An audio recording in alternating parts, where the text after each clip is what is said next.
What's up, YouTube? This is Mr. Mathematics, and I am here live with Dr. Doom, aka Mrs. Mathematics, and my main man, my new special guest here, Thick Boy Reviews. What's up, Thick Boy? What's going on, guys? All right, so we're going to do a live review of Season 1, Episode 4 of Lovecraft Country. This episode was called A History of Violence, and I talked to Thick Boy earlier today, and he said it was crazy, and I agree 100%. That was crazy, man. What's happening?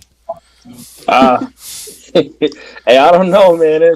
I thought that episode 3 was crazy, but episode 4 was off the top. It was a lot going on for sure. Yeah. Off the top of my, I honestly, I'm having trouble even remembering episode 3 right now, but in the ending of episode 1 where they arrive at the house and they're welcomed in, that was shocking. The end of 3, I think Uncle George dies, is kind of heartbreaking. And then, this episode was sort of like kind of through the roof on I wasn't ready for that at all. Nope, not at all.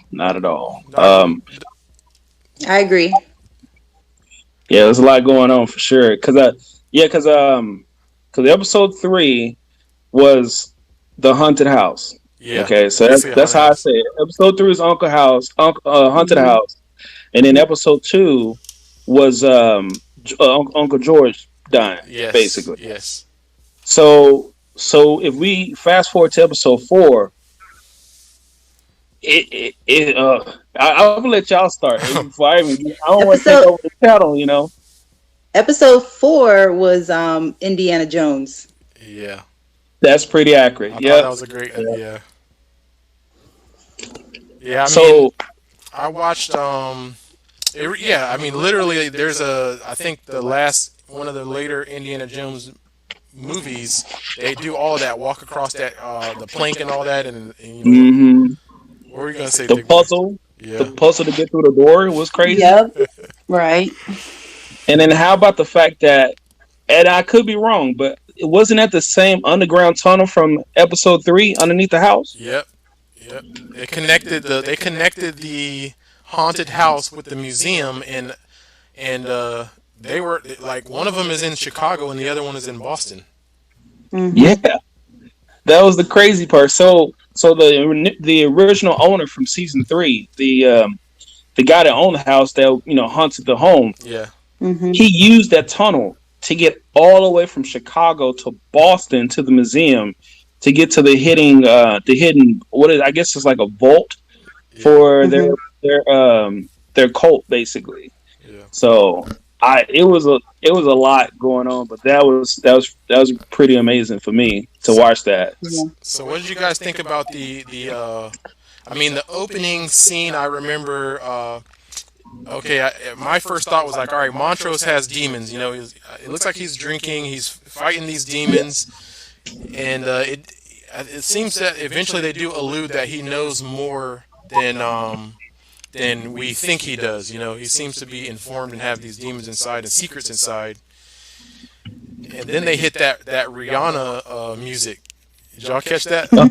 Yeah, chick better have my money. Yeah, that was dope. Yeah, that was dope. Yeah, that was fire. The music throughout was really good because when Letty went up to the library, I forget what song was playing then, but that was a good one too. Yeah. Mm.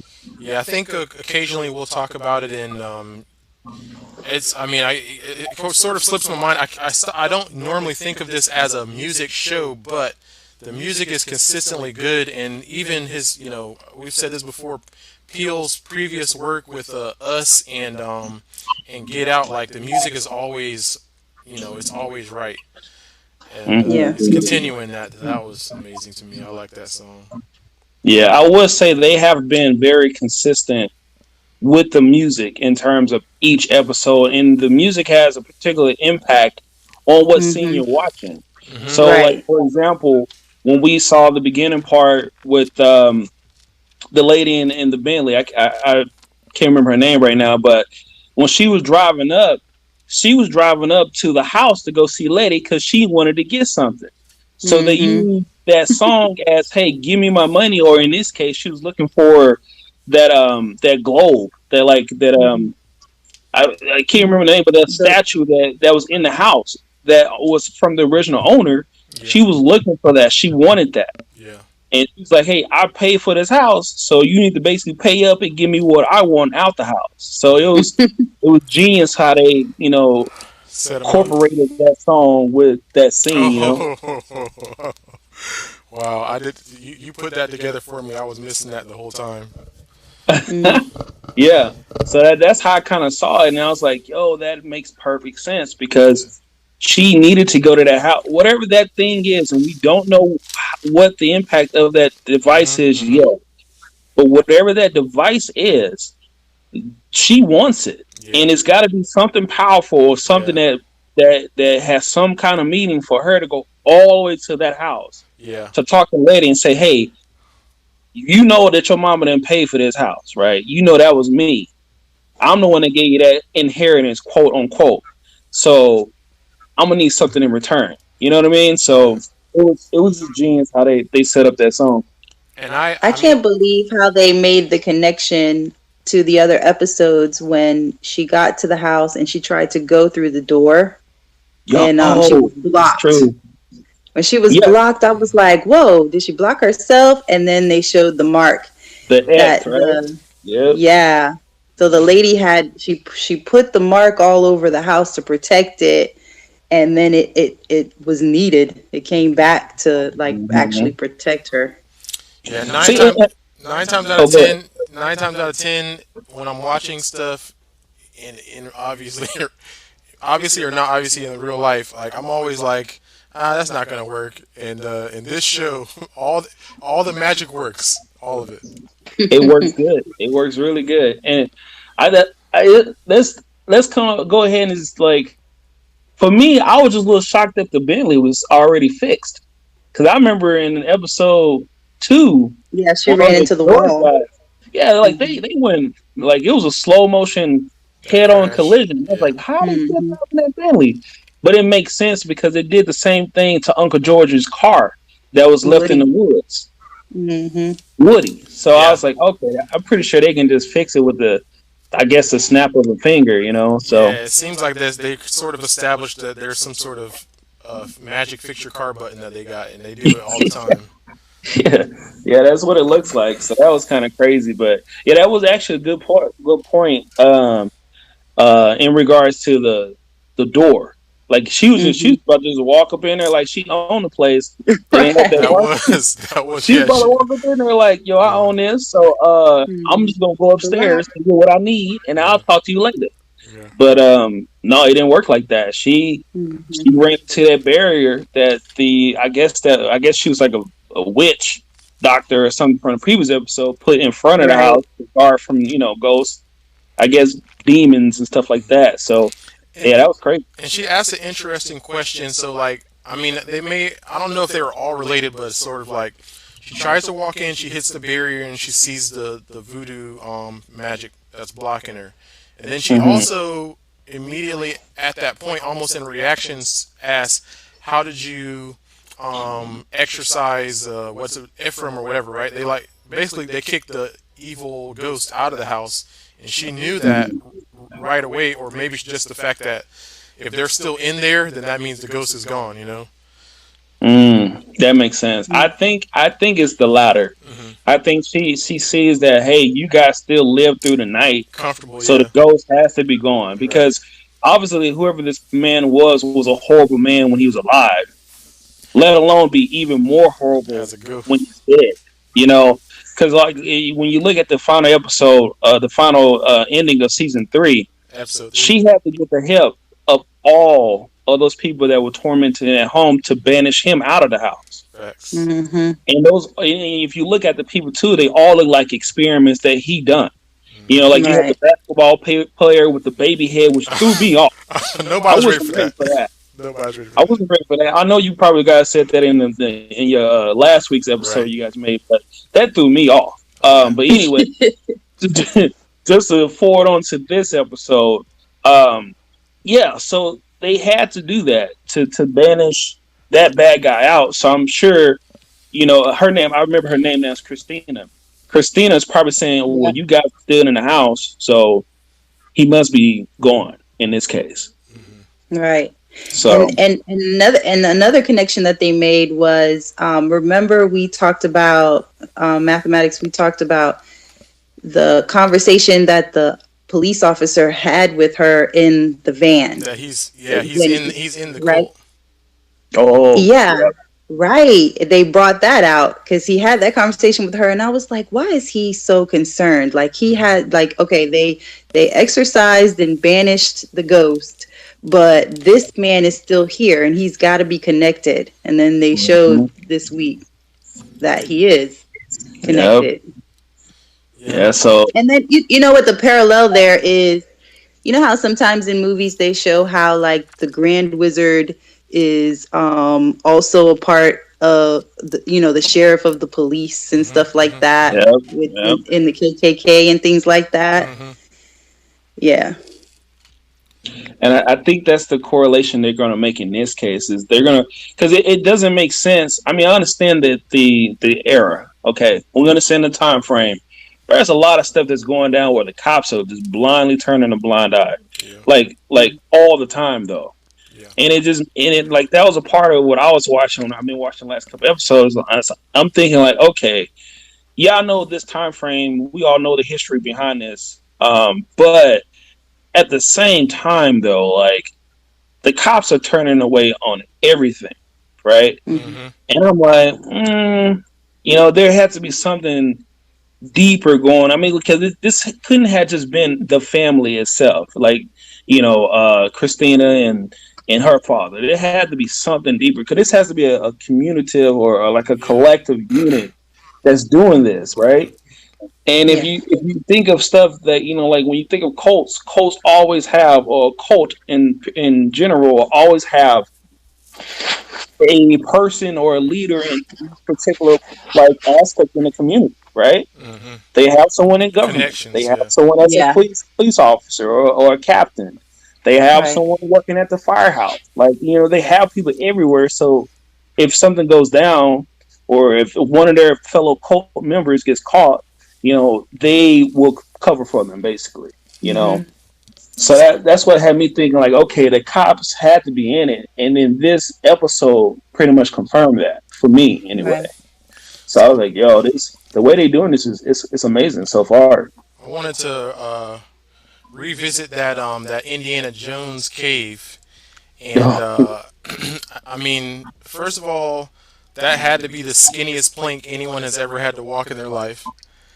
And I wanted to hear you guys' thoughts on the special knot story. I love that story.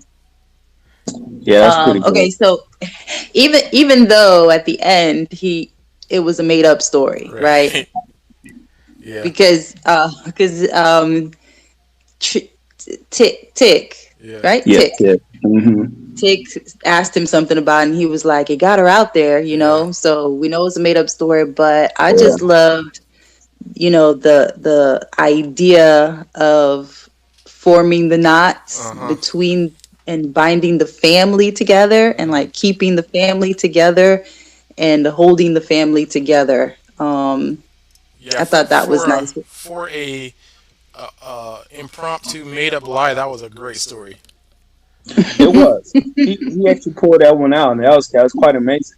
And like to add on to what she was saying is like what made it awesome was like when Letty finally got the courage to get on the we would say when she got the courage to walk the plank. That's all it was with the plank. Yeah.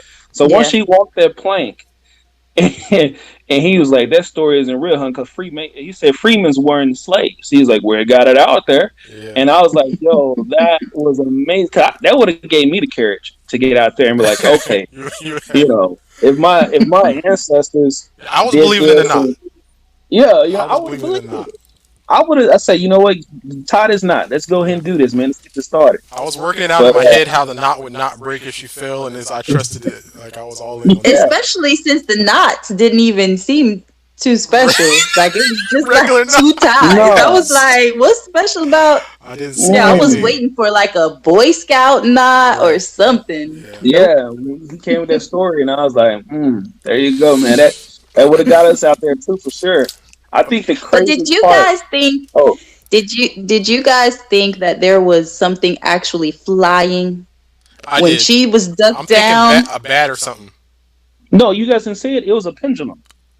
Right, but at first it ended up being a pendulum that they had to get across. But initially, before I noticed it was a pendulum, and she was like, "Something's out there flying," and I was like, "Oh, is something flying?" It's a bat. That's true. I don't know. It could have been. I was like, "It's a dragon." Bat, pterodactyl. I'm definitely thinking something weird with wings. Yeah, it could have been. It could have been one of them cult members and transform into a giant bat or something. Yep. Sounds protecting that plane. You can't not. It could be anything out there. That's what I'm saying. But a pendulum makes more sense for the Indiana Jones theme, right? Only thing that was disappointing though for me, because I was like, all right, we got one pendulum, and I understand, they wanted to make it challenging or whatnot, but I thought they was gonna be like doing that whole stop go thing like Indiana Jones, like one pendulum comes, the other one comes, you gotta face yourself, But it wasn't. Yeah, the last run, that last run to the door was a little hokey. That was a little weird. But so only thing that I kind of wanted to get a better understanding of is what was the combination that they used to get through the door? Did you guys get that? Adam? Yeah, I mean, I heard Montross screaming Adam, but I wasn't quite sold on them reading whatever the symbols and stuff on the wall were. Like they were pushing stuff. The parts and that's a different door than the one because I was thinking about the door that was underwater that needed Tick's blood. But that door that they opened at the end of the plank, I don't know how they did that. That was just... Yeah, because apparently what I'm thinking is it had to be from what he read from the book in the beginning that he was reading when he was going drunk, when he was drinking his life away, I guess. Yeah, he had that knowledge. That same book was the book that Uncle George found in the library in episode 2. It was their cult book. That that's why he found out, and figure out like, hey, that my nephew is basically one of you guys. So he was reading that book, and if you remember what is it Tick? That's the father's name, right? That's Atticus. That's Atticus. That's the main dude. Character. Okay. Yeah. I don't call him Tick. I call him Atticus. Yeah. I don't know why. Yeah. Okay. But so the father Montross, yeah. So he basically, you remember when Uncle George came to him, he said, "Hey, wait, we didn't know that, but he told us later on in this episode that he had to protect the family by any means necessary." Right. That also includes Hippolyta. Yeah. So they hid the information from her, saying, he died from that police officer, and they basically handled it. Yep. So I'm thinking he found out all that stuff in that book, and that's why he knew the combination of what to choose. But what didn't make sense to me was how were they able? I mean, it wasn't like it was. I'm assuming that the door didn't have written Adam, and then Eve, press here, press there. So I don't know if they was trying to just say, hey, we're just gonna panic and press buttons in sequence, or if it just worked because it's a TV show. Yeah, that was a little bit of luck there on that one. One last thing I hopefully is worth talking about on that plank was so I'm laughing. We got someone in the live chat, Artistic Layman's like, what's going on here? That was the first guy I did a live stream with first, so he might feel like I'm betraying him or whatever. But tell him I said hello. Yeah. The Butterfingers moment. So Montross throws something to Tick while he's standing on the plank, and Tick he dropped it so bad it looked like he pushed it down. He did it like he did. He didn't try to catch it. He like, man, I'm trying to catch you. I don't care about that suitcase. He was like, son, you better not drop me. Yeah, that was crazy. I thought that was a pretty good, nice setup for the jump, right? Just add a little bit of weight to that one. And I go ahead. I thought at first when I saw that the plank was disappearing, I thought the plank was more like I won't say like a figment of your imagination, but I thought it was just there to make you really focus on working to get together as a team to get to that point, that destination. I thought the plank was just going to be, like it was going to be like a invisible plane, and you just standing on something. Just the plank is there to make it seem like you fall into your death. Yeah. But we won't know because they made it across, But we would know because the doggone suitcase fell, and I think that's when I was like, oh, wait a minute. They about to die, like for real. They about to die. Like, you better catch that, man. So was there anything? Did they need the stuff that was in that? I thought that was important stuff. In the bag? Yeah, I thought they needed that, but I mean, Tick threw it. He didn't even come close to catching it. I mean, but he kind of, I don't know, because he probably didn't need it though, because all the stuff he needed was already in his head. Because he already read the book, all the information. I mean, that he might be burned the book, but he still read the book and he knows the ins and outs. Yeah, so he is the guy. That was another a little bit alarming that like he burned the book. I'm like, dude, you are destroying all the stuff we need. Like, come on. Yeah, I was a little upset by that, but you can already see that Montrose is a wild card character. Mm-hmm. Mm-hmm. I mean, you can see that by the end of episode 4. So he's hiding something that we don't know, and we won't find out until probably later on this season. But I think he has something in this role with this TV show that they're not explaining. Mm-hmm. Well, definitely, because they haven't shared with us why he was abducted. Like, they haven't told us yet. And I think they kind of said, well, it was bait to bring Atticus. But I think there was more to it than that. I agree completely. I believe that he has way more involved with this TV show or this story than what they're telling us right now. Because in the beginning of this episode, they make it seem like he was, drinking himself away because of Uncle George. Mm-hmm. But remember, he really didn't get down and talk to Uncle George. So, I mean, I understand he lost a brother, right? But at the same time, they wasn't really communicating like that to the point where you're like tore up. I think he did something and it's really turning him up inside. Now, whoever listening, we're going to fast track to this same episode at the end of the season and see if I'm right or not. But that's what I think so, man. I feel like Montrose has, he's like a transformer. There's more than meets the eye. Like there is something going on with him that I don't trust him. I just don't. Yeah, from a creator or show writer's thought process, it's like it hurt me to see Uncle George get moved out of the show, and I don't know if there's a part of me holds hope that he may return, but it also does clear the way for Montrose, also known as Omar from The Wire, and he's a great actor, you know what I mean? So like they're loaded right now with him. Jonathan Majors has been doing amazing, and Letitia Lewis, Journey Smollett has been killing it too. So it's kind of that's my girl, man. I love me some Letty, boy. She and like that one. Yeah, because they put her out there every time. She has to go across the plank first. She has to swim and get the names. Mm-hmm. She has to run. She has to run from the vampires. Hey, listen, the vampire dogs. We have to appreciate the black woman, bro. I mean, but this they is don't in this is real life. This is real life. Yeah, we gotta appreciate our queens. They be putting their stuff out there for us like that, man. Harriet Tubman. But man, Lady Cole, and like that one scene at the end when she's like, and he's like, "All right, guys, it's getting kind of dangerous in here. Everybody get in the elevator." She's like, "Why you always gotta be the hero? He got kidnapped, and I got this. We don't need you." I was like, "Yo, get him, Letty, get him." Like, the world doesn't center around you. I was dead. Like, yo, Letty, for real, man. And I'm glad they gave us more backstory on her too, with her and her sister and all that. Yeah. Yeah. So another moment that I noticed in that cave and that adventure down there was Tick and Letty. Sorry, Tick and Montrose, I think, had their first sort of father-son moment. They were in the beginning. They were still kind of beefing. I was like, I can't believe they haven't fixed this yet. I mean, I know that there's been issues between them, but it's like normally when everyone's about to die, you kind of get past your problems.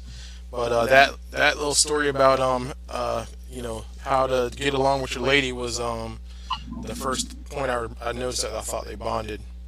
I mean, can you blame him though? Almost falling to your death will change your mindset, you know. And when his son, essentially caught him in his arms to save him, you know, that kind of was it kind of switched to a wire for both of them. Like, yo, we still are, no matter what fight we had or what if we didn't talk for years or months or whatever it was. We still are father and son. So that's why I think he kind of like, and once they got to that point where now they're kind of like they're both now on the same page finally. And I think Montrose is broken away from his son is because he's been fighting this fight longer than Tick has been fighting this fight. So now they have a commonality together where now they both can fight the same fight. So they have something to really mesh with, but they're not fighting it together though, because Montrose is being so secretive about everything, you know. That's true too. And I mean, if everybody remembers how the episode ends, with Montrose slicing the two spirit ladies' throat. They know the same things, but they actually don't even know the same thing. They are definitely not on the same page. No, they're not on the same page. Yeah, when you really think of that, I mean, because I still don't know why he did. I mean, granted, what Titus did to her was kind of jacked up. You know, like he's like, oh, if she leaves this area, she becomes a siren and she just screams all day. Like that's terrible. Yeah. You heard that part, right? I missed that, but that explains what was going on in that elevator. Yeah, he turned her into a siren. Yeah, so she was locked down there. So I guess what happened was he came to that island, and when he came to the island, he befriended that person, and he got their trust in her and her community. And just like, you know, the history, we'll say Columbus, right? He took all their stuff. He took them for granted, and he trapped them into that room. When he did that key information that they was trying to get, that map or that piece of paper, it was trapped in that room with all those people. So, and if you with the chick, with her thing, she was half woman and half man. That's why that crazy scene when she woke up and was like all like, yeah, that was crazy. But then they did the whole zoom out, and you guys know what I'm talking about. Yeah, I know what you're talking about. But bro, I was like, I almost missed it a little bit, but that was a pretty scary when that thing started coming alive. I mean, I wasn't wanting that. No, thank you. No. You remember Atticus's face? That was realistic. that was. I don't think they was ready for that scene because, like, as soon as she ripped that paper as like a zombie or as a mummy, and it's like, oh, what's that? And then she started doing all that pop locking. And I was like, oh, it's about to get serious in here. I think that was real. I think that they didn't know who set him up.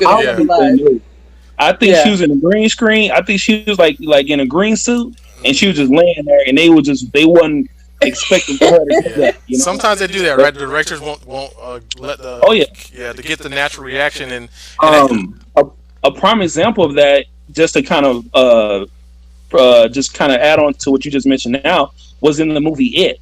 The kids, I don't know if you guys knew this, but the kids did not actually meet It until on set. I've heard that.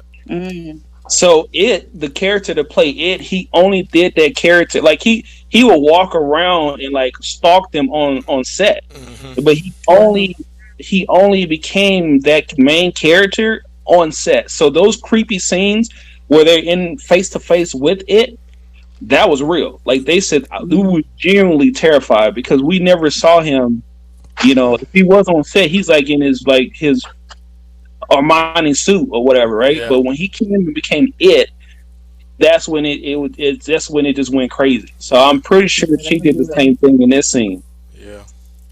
So it was crazy, man. But yeah, so that's kind of how that happened. Was he said if she ever escapes with this key information, she would not be able to speak, and that's why he made her a siren. He put a curse on her or something. So yeah, that was. There's a lot going on.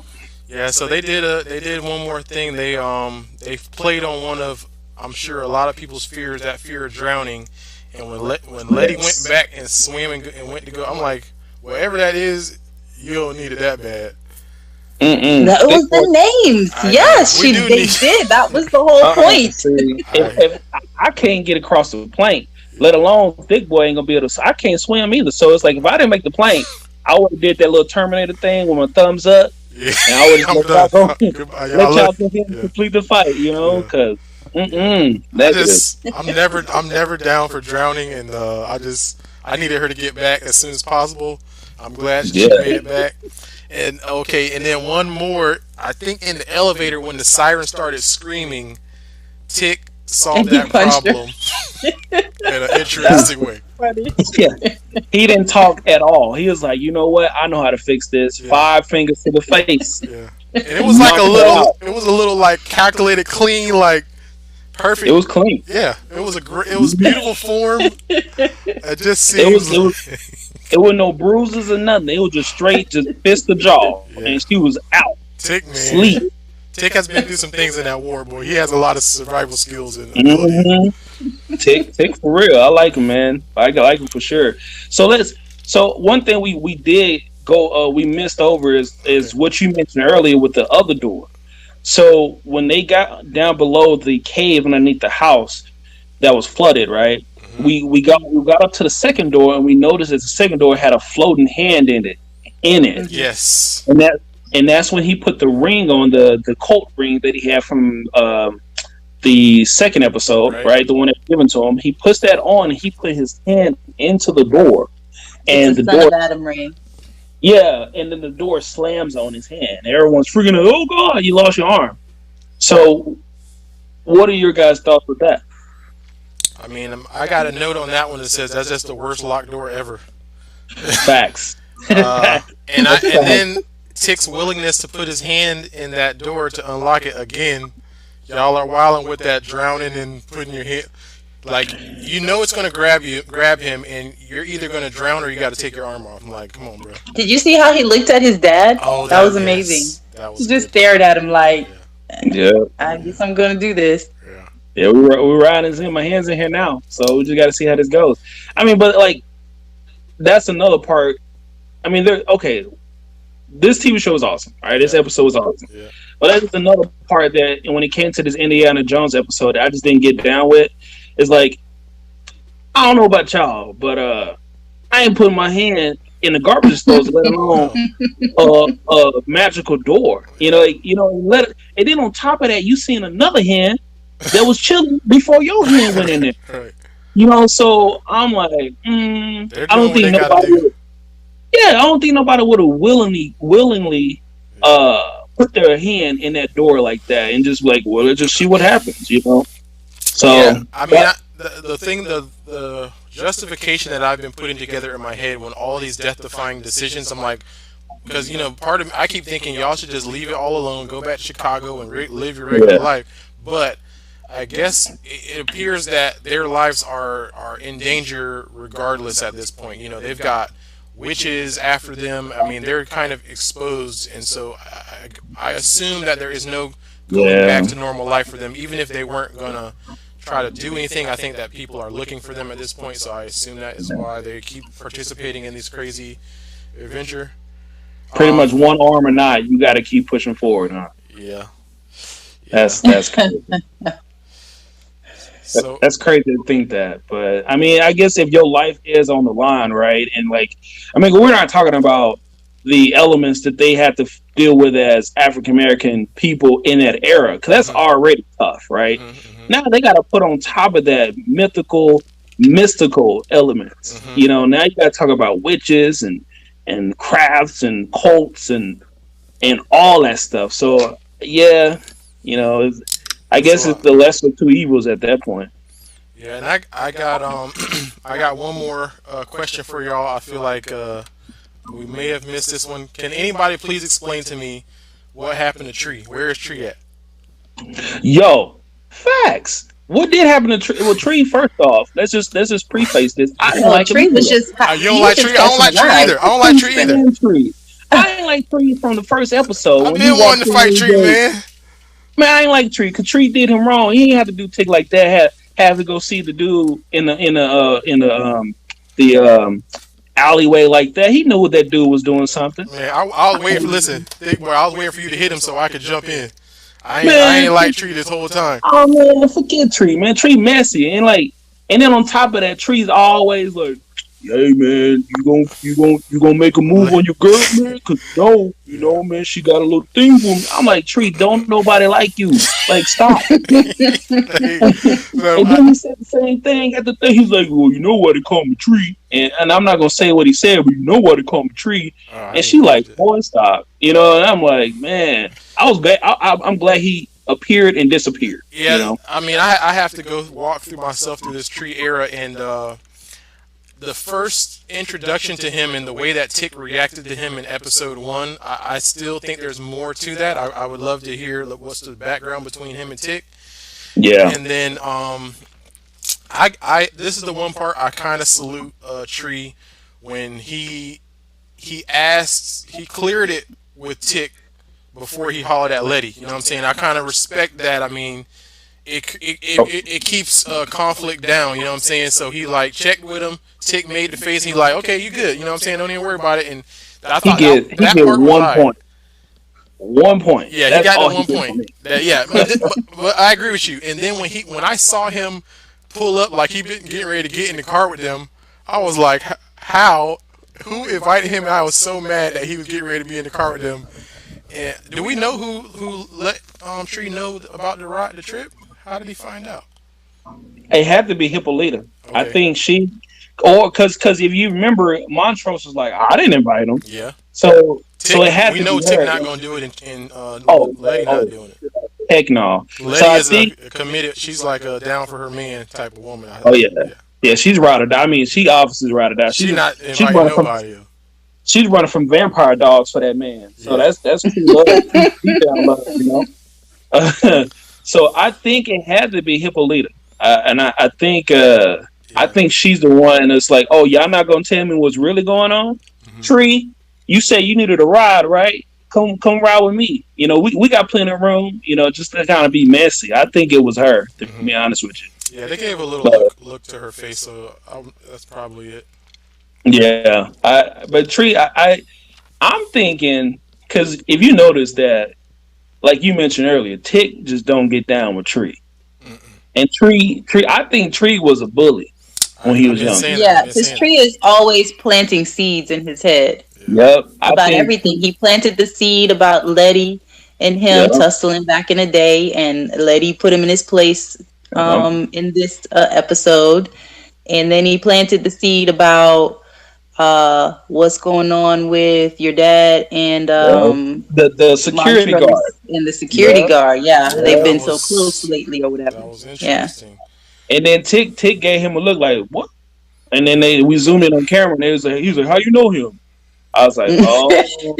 But the thing is, how does Tree know that? Like, Tree is just Tree that neighborhood, I won't say snitch, but neighborhood, talk too much guy. Instigator. Yeah, is he one of those guys? I just couldn't figure out what his motives were, or if he's been planted into their storyline just because they need some type of context. But can you check your mic? I hear you, but you went into a robot voice for a second. Did you catch that? Did I? Oh, can you hear me now? Yeah. Yeah, we hear you. Okay. I mean, if you can fix it, that's okay, but it's fine. All right. My bad. No, you're back. That's better. No, you're back. Oh, okay, I went all Transformers on you guys. Optimus Prime, my bad. No, what I was saying is I think Tick has another deeper story that they're not explaining either. Yeah. I think it's more on the lines that he is a bully. And he was a bully to not Tick, but Tree. Right. And I think Tree was a bully to Tick. If you remember from the first episode, before Tick or Atticus went to the military, he was a scrawny guy. Right. Remember they say he was, oh man, you came back with muscles. You your glasses. So I think Tree was the bully. Yeah. And obviously Letty was probably the cool girl on campus, Well, she was a star of the track team, and apparently she could swim too. Yeah, so we can see that. So I think she was one of those people, and Tree was just a bully. Only thing I didn't get down with, and maybe I didn't. I'm sorry. Like I should have been here for last week's episode, for episode 3. But when Tick and Letty, did the deed, and that happened when he pulled his hand out. Yeah. She mentioned like, hey, it was my first, right? Right. Mm-hmm. But then with Tree, she was like, boy, stop. We did it when you was younger and you wouldn't, you know what I mean? And I'm like, oh, that's a good point, yeah. No, that's not what she said. Okay. He said, you know why they call me Tree? Because whatever, right? Yeah. And she said, well, I should already know that because that's what you told everybody. As if to say, you lied on her. Okay. That makes sense. That makes sense. That's what. And so he's been lying on her this whole time. Yeah. That whole tussle thing was a lie. Okay. That threw me off like completely. I was like, lady, I was really liking you. Now you just lied to my face. Like I don't know what's going on. I was confused. I was confused for a bit there. I'm like, that threw me off because I just watched that episode, so it's still fresh, and I'm quite confident when it was at the table, she told Tick. Yeah, she did. Okay, now, all right, guys. We back on episode 4. My bad. Thick boy got lost for a second. Listen, you're not the No, that's funny. It's funny that you bring that up, Thick boy, because Mr. Mathematics had a hard time believing Letty. Yeah. Anyway, I was like, because they try to make Letty seem like she was. I don't want to use the term fast, right? But they try to make her seem like she was active. And that's why when the scene happened, it just threw me off because the whole image of Letty was like, she's a free spirit. I even said that in my review of the first episode. Letty is a free spirit. She goes with the wind kind of person. Right. But honestly, it's not the case. So it looks like we're just peeling layers back with her character, which is pretty awesome. Right. Yeah. I mean, I guess it's a 2020 new. We're learning things, and there's different kinds of women, and so we cannot assume that just because someone is a free spirit, knows how to pick locks, jumpstart cars, can fight, drive, dance sexy, sing sexy. You know what I'm saying? None of that. That doesn't mean that. Means right. That. Exactly. Exactly. Good job, Mr. Mathematics. No, okay. I'll take it. Hey, you better be careful, man. Dr. Doom ain't Dr. Doom for no reason. So that's sad.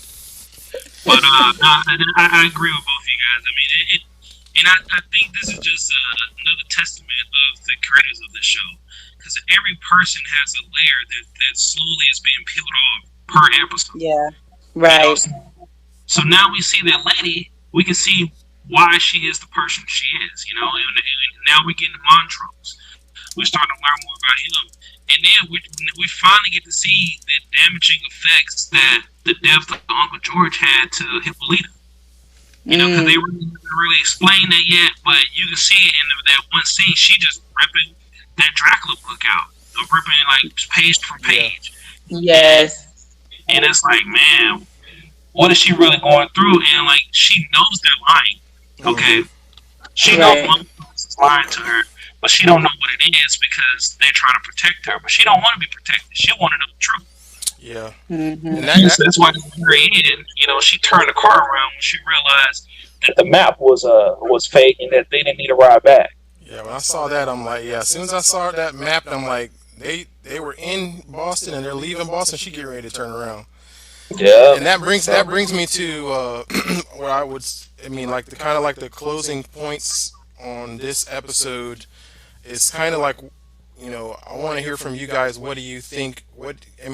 This is a show that's very difficult to predict, but if anybody's interested in taking a wild guess at what comes next, one thing I have noticed, and it's a little bit of cheating because I see it in the trailer, is that at some point I'm waiting for Hippolyta, or Hippolyta, however you say her name, to put on that armor, that gold armor, and fight in some war. If you've seen that, there's a trailer where she's like fully transformed into a warrior, and it's like almost like ancient Rome or Egyptian battlefield type of thing.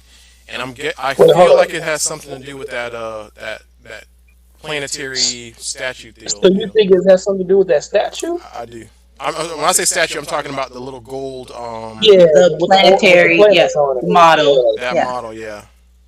Oh. I mean, just Isn't she the one that has it? She has it, right? Yeah, it's like at her library or school or something. Cause you remember she was like, right, I got this piece, but the gears are stuck, and that dude was like, well, you can figure it out. You can do it. Right. And well, I guess she's the key. Yeah, so she must be the key to unlocking that. And that's cool because right now she just been the aunt or the auntie. So now you think that's why they're because I keep wondering why are they keeping it from her? What is the big deal? Just tell her.